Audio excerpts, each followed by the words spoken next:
Mga igsuon, sa kadugay na sa panahon nga ang atong Ginoong Hesukristo nagtukod og usa ka simbahan. Ang pangutana, unsaon man nato pag-ila kung asa na karon ang matuod nga simbahan? Tungod kay daghan naman kaayo karon nga mga relihiyon ang nagdala sa pangalan ni Kristo. Daghan kaayo ang mga giparehistro diha sa Security Exchange Commission. Muna nga ang mga simbahan karon halos pare-pareha na og pangalan. Ang uban i English, ang uban i Tagalog, sama pananglit sa natay makit-an nga Iglesia ni Kristo. Napoy Church of Christ, napoy Iglesia sa Dios, napoy Church of God, ug unsa pa diha nga mga ngalan.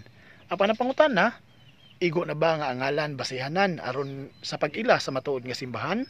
Ang tubag dili. Si Kristo di sa San Mateo 24:4-5 kama 24 nagpasidaan nga sa ulahing mga adlaw sa iyang ngalan daghan ang mutungha ug magda sa iyang ngalan. Muna nga di ta kumpiyansa kay ang pag-ila sa matuod nga simbahan dili pinaagi sa ngalan lamang kundili atong mapamatud-an pinaagi sa iyang mga timaan.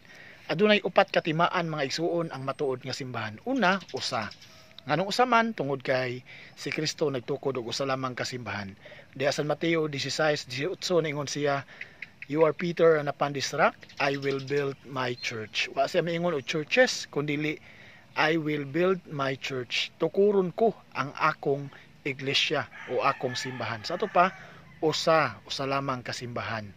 Ikaduha, kining gitawag nato og santos. Nganong santos tungod kay ang magtutukod si Kristo mismo ang tinubdan sa tanang kasantos. O kining maong simbahan na nagtawag sa iyang mga membro diha sa pagkasantos. Diha sa unang Pedro 1:15 ningon diha nga be holy o pagbalaan kamo ingon nga ako balaan. Diha pod sa Mateo 5:48 be perfect as your Father in heaven is perfect. Manang balaan nga mamunga og mga santos. Manang simbahan Katoliko daghan na kaayong gideklarar nga mga santos karon. Ikatulo, Katoliko. Katoliko means universal, meaning makailapon, mukailap ngadto sa tanang kalibutan.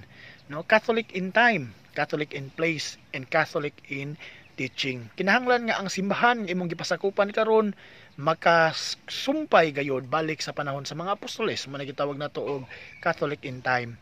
Catholic in place tungod kay nikailap ngadto sa tanang lugar sa tibuok kalibutan.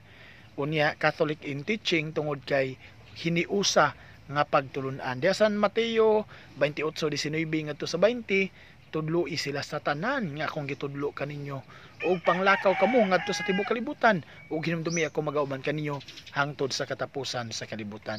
Ang ikaupat mga igsuon kini gitawag nato og apostoliko tungod kay kining simbahan gitukod ni Kristo diha mismo sa mga apostoles, gipahimutang sa mga apostoles. Efeso 2:20. Nya iya gayong gitukod diha gyud mismo sa unang Santo Papa nga mao si San Pedro. You are Peter, and upon this rock I will build my church. Mao na si Saint Anselm miingon, usa ka early church fathers miingon siya, asa gani si Pedro tuwa usab ang simbahan. Mao na nga mga igsuon, kung ikaw nagpasakop ka karon og simbahan, siguro gayod nga kanang simbahan na ay Pedro o kanang simbahan na tinukod gayod ni Kristo. God bless.